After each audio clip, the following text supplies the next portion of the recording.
Good evening dear student, सभी लोगों को मेरा नमस्कार। स्वागत करते हैं आप सभी का आपके अपने YouTube channel OD study point में। तो प्यारे दोस्तों, आज आप लोगों के साधारण एवं चक्रवृद्धि ब्याज की तीसरी क्लास है। इसके पहले डियर स्टूडेंट मैंने ऑलरेडी आपको साधारण एवं चक्रवृद्धि ब्याज से रिलेटेड दो क्लास प्रोवाइड करा दिया है, जिसमें मैंने डियर स्टूडेंट पहली क्लास में आपको साधारण एवं चक्रवृद्धि ब्याज के बेसिक कॉन्सेप्ट और फार्मूला को बहुत ही बेहतरीन तरीके से क्लियर करवाया था। दूसरी क्लास में डियर स्टूडेंट मैंने आपको साधारण एवं चक्रवृद्धि ब्याज के प्रत्येक टाइप के क्वेश्चन को 25 क्वेश्चन के माध्यम से क्लियर करवाया था। यदि आप डियर स्टूडेंट उन दोनों वीडियो को बहुत ही बेहतरीन तरीके से देख लेते हो तो आपको हमें नहीं लगता डियर स्टूडेंट कि साधारण एवं चक्रवृद्धि ब्याज का एक भी क्वेश्चन आपसे छूटेगा। चाहे आप किसी भी पब्लिकेशन की बुक उठा करके देख लो, यदि हमारा वो दोनों वीडियो अच्छी तरीके से देख लेते हो तो साधारण एवं चक्रवृद्धि ब्याज के किसी भी क्वेश्चन को आप 100% एक्यूरेसी के साथ मैक्सिमम 5 से 10 सेकंड के अंदर सॉल्व कर सकते हो। इस तरीके से मैंने कॉन्सेप्ट बताया है।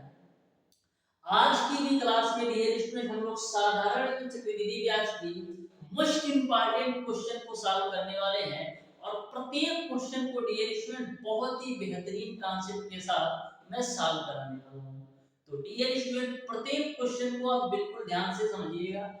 प्रत्येक क्वेश्चन आपके एग्जाम के पॉइंट ऑफ व्यू से बहुत ही महत्वपूर्ण क्वेश्चन रहने वाले हैं और प्रत्येक क्वेश्चन को बहुत ही बेहतरीन कॉन्सेप्ट के साथ बताने वाला हूं। हमारी आपसे रिक्वेस्ट है डियर स्टूडेंट, जो भी स्टूडेंट अभी तक हमारे चैनल ओडी स्टडी पॉइंट को सब्सक्राइब नहीं किए हैं, सब्सक्राइब जरूर कर लेना और बेल आइकन को भी प्रेस कर लीजिएगा, जिससे हमारी अपकमिंग आने वाली वीडियो का नोटिफिकेशन आपको मिलता रहे। तो स्टार्ट करते हैं डियर स्टूडेंट आज की क्लास को। ध्यान से प्रत्येक क्वेश्चन के कॉन्सेप्ट को समझिएगा बहुत ही बेहतरीन तरीके से। प्रत्येक क्वेश्चन को मैं आपको बताने वाला हूं, आप ध्यान से समझिएगा जिससे आपको सारी चीजें अच्छी तरीके से समझ में आ सके। तो बहुत ही बेहतरीन क्लास होने वाली है। बस आप शिद्दत के साथ डियर स्टूडेंट टोटल क्वेश्चन के सॉल्यूशन को समझिएगा। ये रहा आपका क्वेश्चन नंबर 1 आपके सामने। तो ध्यान से समझिएगा कैसे सॉल्व करना है क्वेश्चन नंबर 1 को। बहुत ही बेहतरीन क्वेश्चन है। क्वेश्चन नंबर 1 आपको इस प्रकार से दे रखा है, यदि कोई धनराशि 3 वर्षों में साधारण ब्याज की दर से रुपया 575 तथा 5 वर्षों में रुपया 625 हो जाती है, तो ब्याज की दर क्या है? ब्याज की दर क्या है ये आपको बताना है। तो ध्यान से समझिएगा इस क्वेश्चन को। साधारण ब्याज की दर से 3 वर्षों में आपका 575 और 5 वर्षों में 625 हो जाती है, तो ब्याज की दर बताना है। तो देखो 3 वर्षों में कितना होता है? 3 वर्ष में डियर स्टूडेंट आपका 575 रुपए हो जाती है और 5 वर्ष में डियर स्टूडेंट वही आपका धन 625 रुपया हो जाती है। तो 575 से बढ़कर 625 क्यों हुआ? 575 से बढ़कर 625 इसलिए हुआ डियर स्टूडेंट क्योंकि इस 625 रुपए में आपका 2 वर्ष का साधारण ब्याज जाता है। 575 से 625 इसलिए हुआ डियर स्टूडेंट क्योंकि इस 625 में आपका 2 वर्ष का साधारण ब्याज जाता है। तो 2 वर्ष का साधारण ब्याज देख लेते हैं कितना जाता है। तो 2 वर्ष का साधारण ब्याज, तो 2 वर्ष का साधारण ब्याज निकालो। 625 में से 575 घटाओगे तो आपको मिलेगा 50। ये आपका 2 वर्ष का साधारण ब्याज है। अब आपको पता है डियर स्टूडेंट कि जो आपका साधारण ब्याज की वैल्यू होती है प्रत्येक वर्ष समान होता है। यानी कि यदि 25 रुपया पहले वर्ष का साधारण ब्याज है तो दूसरे वर्ष का भी साधारण ब्याज 25 रुपया होगा और तीसरे वर्ष का भी साधारण ब्याज 25 रुपया होगा। तो 2 वर्ष का साधारण ब्याज यदि आपका 50 रुपया है तो 1 वर्ष का साधारण ब्याज कितना होगा? तो 1 वर्ष का साधारण ब्याज आपका 25 रुपया हो जाएगा। अब आ जाओ क्वेश्चन पर। यह 3 वर्ष का आपका धन दे रखा है 575, यानी कि इस 575 में आपका 3 वर्ष का साधारण ब्याज भी जुड़ा हुआ होगा। तो 1 साल का यदि साधारण ब्याज 25 रुपया है तो 3 साल का जो साधारण ब्याज होगा वो आपका 75 रुपया हो जाएगा। ये बात आपको क्लियर है। तो 575 में यदि आपका 75 रुपया साधारण ब्याज है तो मूलधन कितना होगा, वो आपका 500 होगा। यानी मूलधन की वैल्यू आपका 500 निकल गई और जो साधारण ब्याज की वैल्यू निकल गई वो आपका 75 रुपया निकल गई। अब आप क्वेश्चन को बिल्कुल सिंपल तरीके से सॉल्व कर सकते हो, क्योंकि साधारण ब्याज बराबर आपका होता है मूलधन गुणे दर गुणे समय बटे का 100 होता है। तो साधारण ब्याज आपका 3 साल का दे रखा है 75, मूलधन की वैल्यू आपने निकाला है 500 गुणे दर आपको निकालना है और समय का मान 3 साल लेना है, क्योंकि मैंने 3 साल का साधारण ब्याज लिया है। बटे का 100 हो जाएगा, डबल जीरो से डबल जीरो कैंसिल कर दो। उसके बाद से डियर स्टूडेंट हम 5 से काटेंगे 75 को तो 15 बार में कटेगा, और 3 से काटिएगा 15 को तो 5 बार में कटेगा। यानी r की जो वैल्यू मिलेगी वो आपको मिल जाएगा 5%। तो इस तरीके से डियर स्टूडेंट क्वेश्चन नंबर 1 का जो राइट आंसर होगा वो आपका ऑप्शन नंबर बी सही हो जाएगा। ऑप्शन नंबर बी जो होगा क्वेश्चन नंबर 1 का बिल्कुल राइट आंसर होगा। सेम कॉन्सेप्ट पर देखिएगा डिविजन क्वेश्चन नंबर 2 को भी, कॉन्सेप्ट सेम है, ध्यान से समझिएगा। क्वेश्चन नंबर 2 को भी बिल्कुल सिंपल क्वेश्चन है और same to same question number 1 की तरह इसको भी सॉल्व करना है। तो ध्यान से समझिएगा कैसे सॉल्व करना है क्वेश्चन नंबर 2 को। बोला है कोई धन साधारण ब्याज की दर से 5 वर्ष में 1220 हो जाती है और 10 वर्ष में 1464 हो जाती है। तो ब्याज की दर क्या है ये आपको बताना है। 5 वर्ष में आपका 1220 और 10 वर्ष में आपका 1464 हो जाती है, तो ब्याज की दर बताना है। तो देखो कैसे सॉल्व करेंगे। 5 वर्ष में डियर स्टूडेंट आपका कितना हो जाता है 1220 और 10 वर्ष में कितना हो जाती है, और 10 वर्ष में डियर स्टूडेंट आपका हो जाती है 1464। अब 1220 से बढ़कर 1464 क्यों हुआ? 1220 से बढ़कर 1464 इसलिए हुआ क्योंकि 1464 में 5 वर्ष का साधारण ब्याज 4 है। तो सबसे पहले हम 5 वर्ष का साधारण ब्याज निकाल लेते हैं। तो 5 वर्ष का साधारण ब्याज कितना होगा, आप घटा लो 1464 में से 1220, तो 4 में से 0 जाएगा 4, 6 में से 2 जाएगा 4 और 4 में से 2 जाएगा 2, यानी कि 5 वर्ष का जो साधारण ब्याज है वो आपका है 244 रुपया। अब आप क्वेश्चन को बिल्कुल सिंपल तरीके से सॉल्व कर सकते हो। तो जो 5 वर्ष का मिश्र धन दे रखा है वो आपका 1220 रुपया और 5 वर्ष का जो साधारण ब्याज है वो आपका 244 रुपया, यानी कि 1220 रुपया में आपका 244 रुपया साधारण ब्याज है। तो इसमें से हम 244 रुपया यदि घटाएंगे तो हमको मूलधन मिल जाएगा। तो 10 में से 4 जाएगा 6, फिर यहाँ पर आपका 11 में से 4 जाएगा 7, फिर यहाँ पर आपका 11 में से 2 जाएगा 9, यानी कि जो मूलधन की वैल्यू है वो आपका है 976 रुपया। मूलधन की जो वैल्यू है वो आपका 976 रुपया। अब आसानी से क्वेश्चन को सॉल्व कर सकते हो। साधारण ब्याज बराबर आपका क्या होता है मूलधन गुणे दर गुणे समय बटे का आपका 100 होता है। तो 5 वर्ष का जो साधारण ब्याज है वो आपका है 244 रुपया। तो लो जी भैया मैंने 244 लिख दिया। अब मूलधन की वैल्यू आपने निकाला है 976, दर की वैल्यू निकालना है, समय का मान आपको 5 साल लेना है क्योंकि मैंने 5 वर्ष का साधारण ब्याज लिया है। बटे का आपका हो जाएगा 100। अब देखो कटने वाला किससे है, 4 से काटो इसको तो देखो कटेगा आपका 4 चौक 24, 4 एक 50, 4 से इसको काटेंगे तो 4 दूना 8, 4 चौक 16 और 4 चौक 16, ठीक है। और क्या कटेगा, और आगे भी हम कैंसिल आउट कर सकते हैं, ध्यान से देखो। देखो 5 से काटेंगे 100 को तो 20 बार में कटेगा। फिर देखो 61 से आप 444 को काटोगे तो 4 बार में पूरा पूरा कट जाएगा, क्योंकि 61 चौक को 244 होता है। तो यहाँ से जो r की वैल्यू मिलेगी वो आपको मिल जाएगा 20/4, यानी कि आपको मिल जाएगा 5% के बराबर।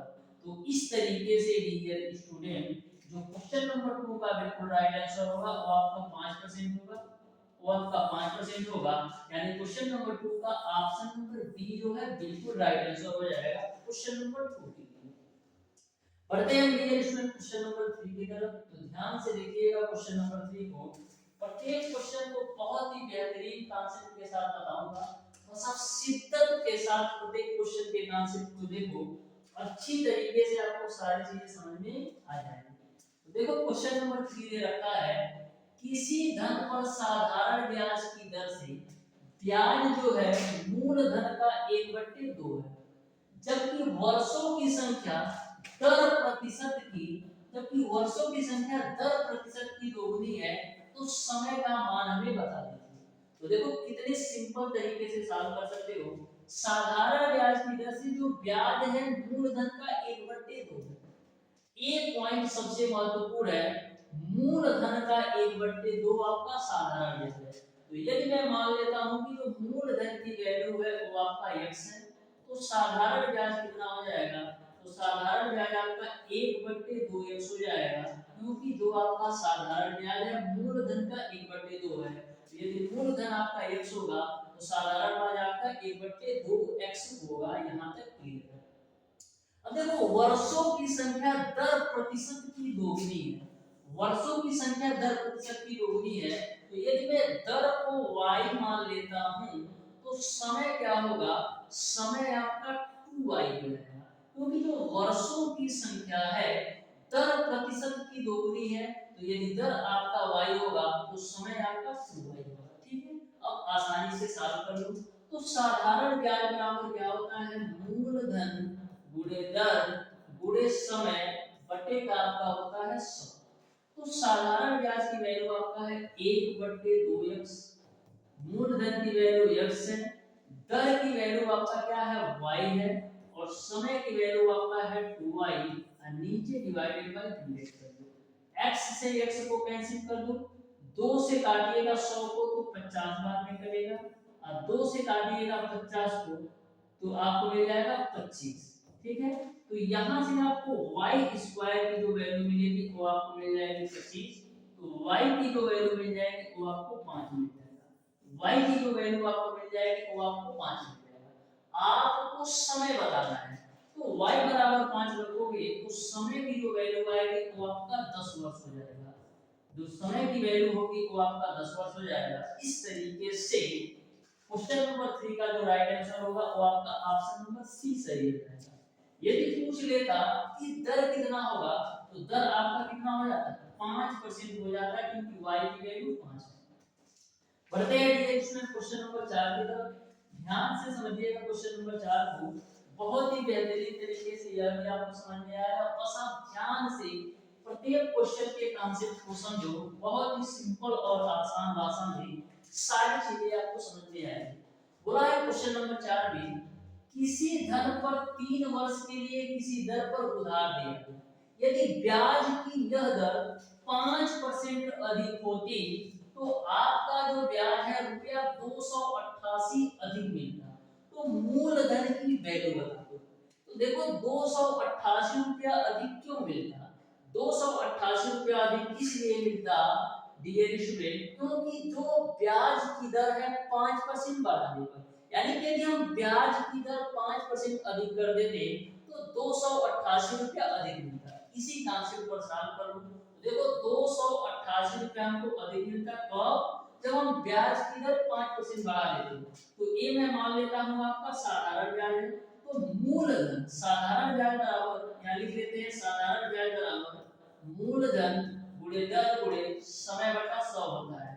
तो ब्याज जो है आपका 288 रुपया है, मूलधन की वैल्यू नहीं पता है तो x मान लो, और 288 रुपया अधिक क्यों मिल रहा है? क्योंकि हम दर को 5% बढ़ा देते हैं, यानी कि जो दर की वैल्यू आएगी वो आपका 5 आएगा, क्योंकि 5% की वजह से 288 रुपया अधिक मिल रहा है। गुणे समय का मान कितना होगा?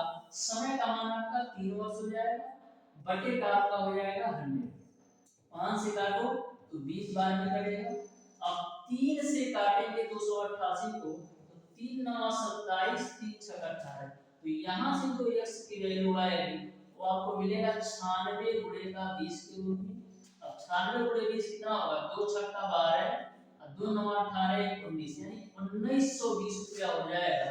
तो इस तरीके से जो मूलधन का मान होगा वो आपका 1920 होगा। यानी कि क्वेश्चन नंबर 4 का जो राइट आंसर होगा वो आपका कौन सा हो जाएगा, ऑप्शन नंबर जो है सी सही है। तो यहाँ पर आपका ऑप्शन नंबर जो सी होगा क्वेश्चन नंबर 3 का बिल्कुल राइट आंसर होगा। बढ़ते हैं डियर स्टूडेंट क्वेश्चन नंबर 5 की तरफ। तो ध्यान से देखिएगा क्वेश्चन नंबर 5। तो बहुत ही बेहतरीन कॉन्सेप्ट होगा, बस आप धैर्य के साथ बने रहो, सारी चीजें बहुत ही बेहतरीन तरीके से क्लियर करेंगे। तो क्वेश्चन नंबर 5 आपका है रुपया 10,000 का 3 वर्ष का चक्रवृद्धि ब्याज, जबकि ब्याज की दर पहले वर्ष 8% है, दूसरे वर्ष 10% है और तीसरे वर्ष आपका 12% है।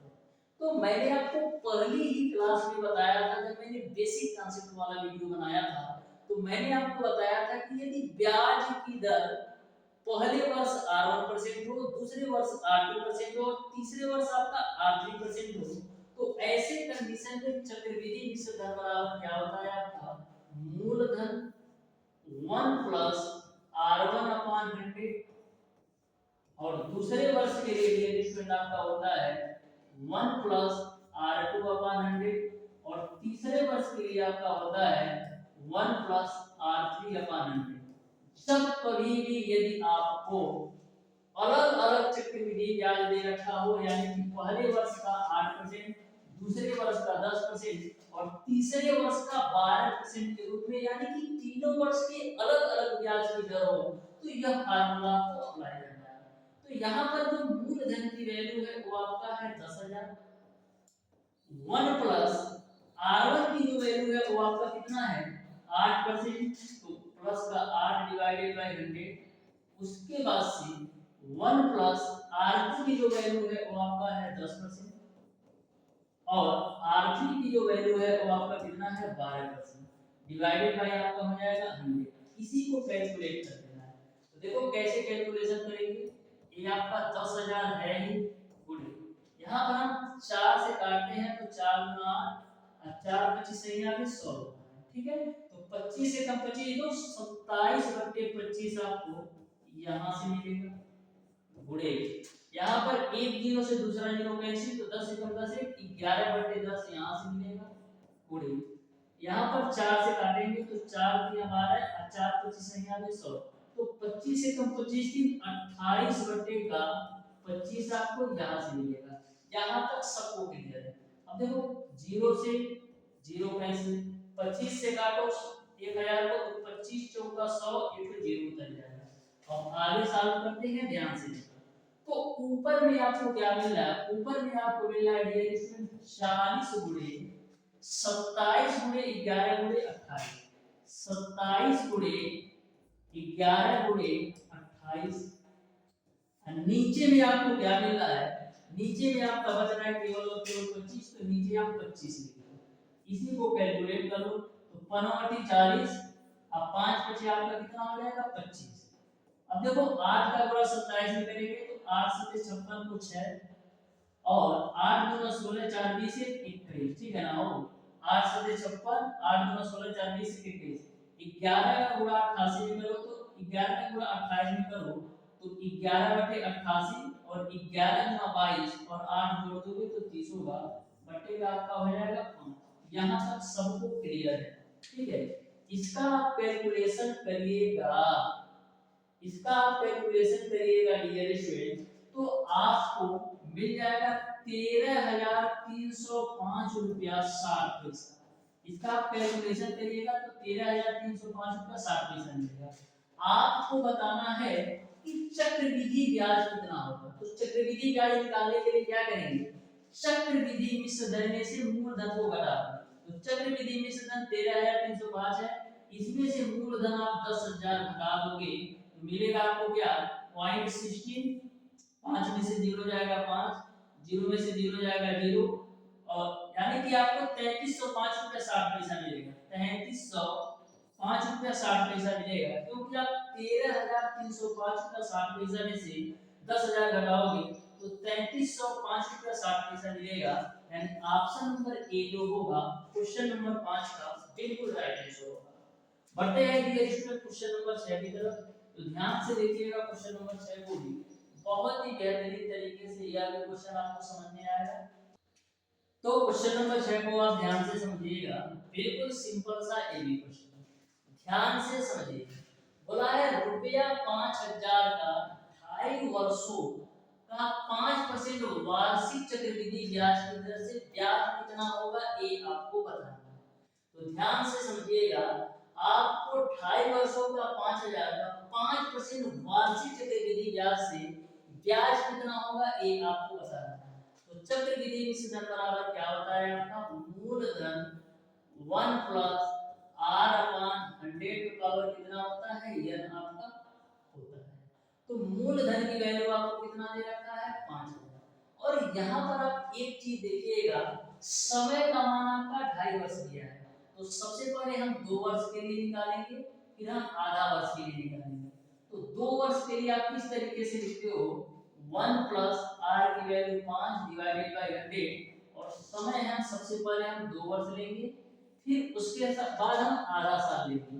तो 1 प्लस r अपॉन 100 और आधा साल के लिए इसमें आप 1/2 से गुणा करें, ठीक है ना। अब देखो 5,000 गुणे 5 से काटेंगे 100 को तो 20 बार में कटेगा। तो 20 एकम 20 एक 21/20 का होल स्क्वायर, 20 एकम 20 एक 21/20 का होल स्क्वायर करोगे मिलेगा आपको 441/400 गुणे यहाँ पर 5 से काटो तो 20 बार में कटेगा। तो 20 गुना 40 एक 41/40 आपको यहाँ से मिल जाएगा। अब देखो 1 2 3 जीरो से 1 2 3 जीरो कैंसिल होगा, तो फाइनली आपको कितना मिल जाएगा, फाइनली आपको कितना मिल जाएगा 5 गुणे 441 गुणे 41, और नीचे में कितना मिला है, नीचे में आपको मिला है 4 चौको 16। इसी का कैलकुलेशन कर लीजिए। तो सबसे पहले हम 5 का गुणा 441 में कराते हैं। तो 5 एकम 5, 5 चौक 20 को 0 और 5 चौक 20 को 22 गुणे आपका हो जाएगा 41 बटे का आपका हो जाएगा 16, ठीक है। अब यहाँ पर हम 16 से काटते हैं तो कितना मिलेगा 16 दूना 32 होता है और 9 जीरो बचेगा। तो 16 बचे कितना होगा 80 बचेगा, 16 बचे 80 फिर 10 जीरो यानी 100 बचेगा, फिर 16 छक्का 96 यानी कि आपको 2.56 का गुणा 2205 में कराना है। तो 2205 गुणा कितना होगा 4410 यहाँ से मिलेगा। यानी कि यदि हम 2205 का केवल 2 भी कराएंगे तो 4410 मिलेगा। अब 0.5 तक ही लेते हो तो यानी कि आधा, तो 2205 का आधा कितना होगा 2205 का आधा आपका होगा 1102 रुपया 50 पैसे, ठीक है ना। इसी का जोड़ लो तो यहाँ 50 हो जाएगा, 2 हो जाएगा, 1 हो जाएगा, 4 1 5, ठीक है। इसका आप कैलकुलेशन करिएगा, इसका आप कैलकुलेशन करिएगा डियर स्टूडेंट तो आपको 5650 रुपया 30 पैसा मिलेगा, 5650 रुपया 30 पैसा मिलेगा। इसको आप कैलकुलेशन कर लीजिएगा। यानी कि यह जो है आपका मिश्र दर होगा 5650 रुपया 30 पैसा। अब 5650 रुपया 30 पैसा में से आप 5000 घटाइएगा तो आपको 6530 रुपया मिलेगा। यानी क्वेश्चन नंबर 6 का जो राइट आंसर होगा वो आपका ऑप्शन नंबर बी सही हो जाएगा। क्वेश्चन नंबर 7 पर बढ़ते हैं, ध्यान से देखिएगा क्वेश्चन नंबर 7 को। तो क्वेश्चन नंबर 7 आपका इस प्रकार से है, ध्यान से समझिएगा क्वेश्चन नंबर 7 को। बोला है रुपया 3903 को 2 भागों में इस प्रकार बांटो कि पहला भाग 7 वर्ष का तथा दूसरे भाग का 9 वर्ष का 4% वार्षिक ब्याज की दर से चक्रवृद्धि विसर्जन का समान। यानी कि 3903 को 2 भागों में इस तरीके से आपको बांटना है कि पहले और दूसरे भाग का जो मिश्र दर है, जो चक्रवृद्धि मिश्र दर है वो आपका समान है। तो सबसे पहले मैं मान लेता हूँ कि पहला भाग ए है और दूसरा भाग मैंने दो भाग में डिवाइड कर दिया, पहला और दूसरा के लिए। तो पहला भाग का यदि मूलधन मैं मान लेता हूँ x है, तो दूसरे भाग का जो मूलधन होगा वो आपका 3903 माइनस का x होगा। यहाँ तक किसी को किसी भी प्रकार का डाउट नहीं होगा। अब देखो पहले भाग को हम 7 वर्ष के लिए जमा करते हैं और दूसरे भाग को हम 9 वर्ष के लिए जमा करते हैं, और दोनों के जो ब्याज दर है वो आपका समान है, यानी कि 4% पर पहला भाग भी जमा होता है और 4% पर आपका दूसरा भाग भी जमा होता है। तो आपको बताना है कि दोनों भाग कितने कितने होंगे। तो आपको पता है कि चक्रवृद्धि मिश्र धन बराबर आपका क्या होता है, मूलधन 1 प्लस r अपान 100 का पावर कितना होता है, n आपका होता है। तो हम दोनों के चक्रवृद्धि मिश्र धन को समान कर देते हैं।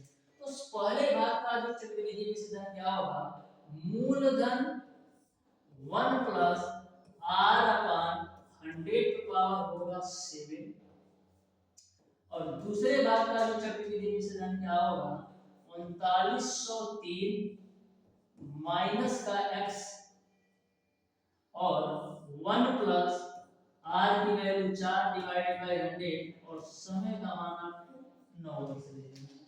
यहाँ तक सबको क्लियर है।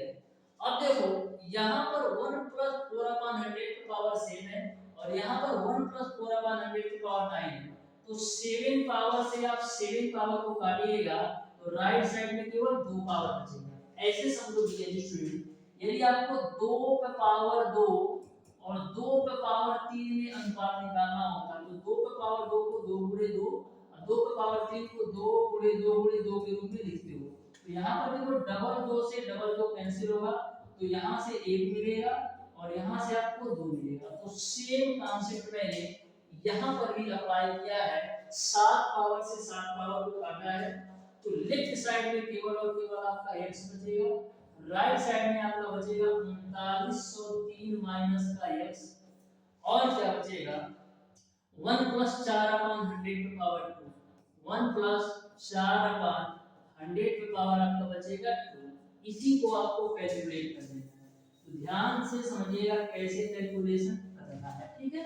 तो यहाँ पर देखो आप ध्यान से, लेफ्ट साइड में आपका x है तो x ही रखो, इसका आपका 3903 माइनस का x, उसके बाद से 4 से काटिएगा 100 को तो 20 बार निकलेगा, तो 20 से कम 20 से 21/20 का होल स्क्वायर, 20 से कम 20 से 21/20 का होल स्क्वायर, सॉरी 4 से 100 को काटिएगा तो 25 बार निकलेगा, 4 से 100 को काटिएगा तो 25 बार नहीं, तो 25 से कम 25 से 26/25 का होल स्क्वायर, और 26/25 का होल स्क्वायर करिएगा तो 676/625 मिलेगा, क्योंकि 26 का होल स्क्वायर 676 होता है और 25 का होल स्क्वायर आपका 625 होता है।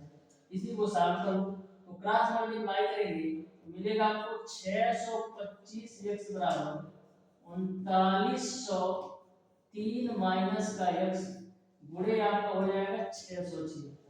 तो यहाँ से आपको मिलेगा 625x बराबर 676 का मल्टीप्लाई कराओ तो 3903 गुणे 676 माइनस का 676x। अब x वाले वैल्यू को एक तरफ कर लो तो मिलेगा आपको 625x प्लस का 676x बराबर 3903 गुणे 676। तो यहाँ पर हम दोनों को ऐड करेंगे तो 6 5 11, उसके बाद से 7 2 9, एक 10 को 0 और 6 6 12 एक 13, यानी कि 1301 x बराबर आपको मिलेगा 3903 गुणे 676। अब इसको हम काट पीट कर लेते हैं तो ध्यान से देखिएगा कैसे काटना है। 1301 से 3903 को काटिएगा तो पूरा पूरा 3 बार में कट जाएगा, तो यहाँ से जो x की वैल्यू आएगी कितनी मिल जाएगी 676 गुणे 3, तो 3 6 18 को 8 और 3 7 21, एक 22 को 2 और 3 6 18 2 20, यानी x की जो वैल्यू होगी वो आपका 2028 मिल जाएगा। x की जो वैल्यू होगी वो आपको मिल जाएगा 2028, x की वैल्यू आपको मिल गई 2028। तो यदि x की वैल्यू आपका 2028 होगा, ये आपका पहला भाग हो गया। अब दूसरा भाग निकालो तो 3903 में से आप 2028 घटाओ तो कितना मिलेगा? 13 में से 8 जाएगा आपका 5 बचेगा ना, 13 में से 8 जाएगा 5 बचेगा। फिर यहाँ पर आपका 9 में से 2 जाएगा 7 बचेगा। फिर यहाँ पर आपका 8 में से 0 जाएगा आपका 8 बचेगा, ठीक है ना। और 3 में से 2 जाएगा 1 बचेगा। यानी कि जो पहली संख्या होगी वो आपका 2028 और दूसरी संख्या जो वो होगी वो आपका 1875 होगा। तो 2028 और 1875 यही वाला ऑप्शन सही होगा।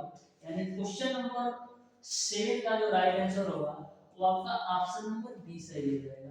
बढ़ते हैं डियर स्टूडेंट क्वेश्चन नंबर 8 की तरफ। तो ध्यान से देखिएगा क्वेश्चन नंबर 8 को भी, बिल्कुल सिंपल सा ये क्वेश्चन है, ध्यान से समझिएगा क्वेश्चन नंबर 8 को। तो क्वेश्चन नंबर 8 आपके सामने है, ध्यान से समझिएगा कैसे सॉल्व करना है। बोला है एक व्यक्ति रुपया 20,000 का रेट 10% प्रतिवर्ष की दर से 3 वर्ष के लिए उधार लेता है। यदि ब्याज वार्षिक रूप से चक्रवृद्धि किया जाता है तो चुकाई गई कुल राशि कितनी है ये आपको बताना है। चुकाई गई कुल राशि कितनी होगी ये आपको बताना है। तो ध्यान से इस क्वेश्चन को समझिएगा। आपको जो मूलधन की वैल्यू दे रखा है वो आपको दे रखा है 20,000, दर आर की वैल्यू दे रखा है 10% और समय n का जो मान दे रखा है वो आपको 3 वर्ष दे रखा है। तो चक्रवृद्धि मिश्र धन बराबर आपका क्या होता है? मूलधन 1 प्लस r अपान 100 का पावर कितना होता है? n आपका होता है। तो मूलधन की वैल्यू आपका है 20,000 गुणे 1 प्लस r की जो वैल्यू है वो आपका है 10% डिवाइडेड बाय 100 और समय की जो वैल्यू है वो आपका है 300, ठीक है। अब देखो जीरो से आप जीरो को काट दो तो यहाँ पे आपका क्या मिलेगा? 20,000 गुणे 10 एकम 10 11/10 का होल क्यूब। 11/10 का होल क्यूब को हम लिख सकते हैं 11/10 गुणे 11/10 गुणे 11/10 के रूप में। 3 जीरो से 3 जीरो कैंसिल कर दो, ठीक है। अब देखो ये आपका 20 हुआ, 11 गुणे 11 गुणे 11 करोगे तो 11 का क्यूब जो कि आपका होता है 1331। अब गुणा करा लो तो जीरो चिपका देना है। अब 1331 का गुणा 2 में करोगे तो 2665 मिलेगा, यानी कि 26,620 मिल जाएगा। इस तरीके से क्वेश्चन नंबर 8 का ऑप्शन नंबर बी सही हो जाएगा। बढ़ते हैं डियर स्टूडेंट क्वेश्चन नंबर 9 की तरफ। ध्यान से देखिएगा क्वेश्चन नंबर 9 को भी। ये भी क्वेश्चन आपका बिल्कुल सिंपल और आसान सा क्वेश्चन है। ध्यान से समझिएगा कैसे सॉल्व करना है। क्वेश्चन नंबर 9 बोला है रुपया 30,000 का रेट जो है 12% है, प्रतिवर्ष की दर से 2 वर्ष के लिए लिया जाता है तो चक्रवृद्धि ब्याज ज्ञात कीजिए। यानी कि आपको चक्रवृद्धि ब्याज ज्ञात करना है। मूलधन की वैल्यू आपका है 30,000, दर की वैल्यू आपका है 12% और समय का जो मान है वो आपका 2 वर्ष है। तो चक्रवृद्धि मिश्र धन बराबर क्या होता है? मूलधन, क्योंकि मूलधन की वैल्यू आपका है 30,000 1 प्लस r की जो वैल्यू है वो आपका है 12% डिवाइडेड बाय 100 और समय का जो मान है वो आपका है 2 वर्ष। इसी का कैलकुलेशन कर लो तो 30,000 गुणे, देखो यहाँ पर हम 100 एकम 100 और 12 जोड़ोगे तो 112/100 का होल स्क्वायर आपको मिल जाएगा। अब आगे कैलकुलेशन कर लो तो 30,000 गुणे 112/100 के होल स्क्वायर में हम क्या लिख सकते हैं? 112/100 गुणे 112/100। ये आपका 4 जीरो से 1 2 3 4 जीरो कैंसिल होगा तो 3 गुणे 112 गुणे 112।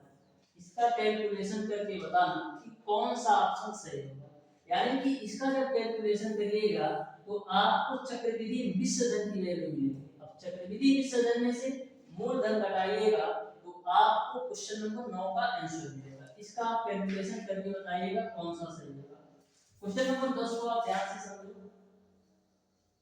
तो क्वेश्चन नंबर 10 आपका इस प्रकार से है कि स्टूडेंट ध्यान से समझिएगा कैसे सॉल्व करना है।